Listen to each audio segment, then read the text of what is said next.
Hello everyone and welcome back to my YouTube channel with another useful and informative video. So guys, in this video I'm going to show you how to fix message not delivered issue on iPhone.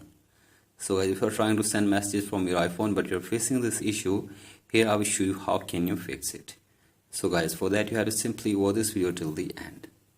So guys, first of all, go back to your home screen and now drag down your control center and turn on flight mode on your device for 30 seconds. So I simply turn on flight mode for 30 seconds and after this turn it off and check if the problem is fixed or not.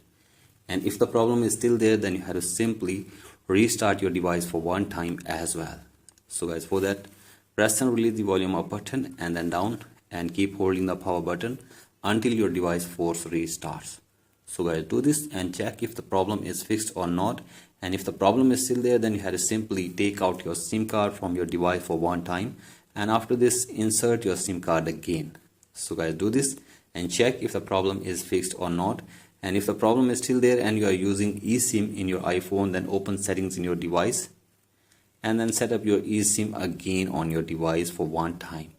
So guys, remove your eSIM for one time and set it again. And after this, check if the problem is fixed or not. And if the problem is still there, then tap on General and then tap on Software Update and update your software. And then go back and now scroll it below and tap on date and time and set your date and time from here. And after this, tap on language and region and select your country or region correctly.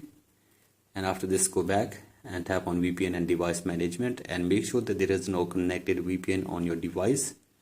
So guys, do this and after this, tap on about and check if there is any career updates for you. Then you have to simply update your career updates on your device for one time. So guys, do this and after this, restart your device for one time again. So guys, do this and after this, hopefully your problem will be fixed. And if you still face this problem, then you have to simply contact the Apple support team for further information and help. So guys, hopefully they will try to fix this problem for you within 24 hours. So guys, that's it for today's video. Hope this video helps you.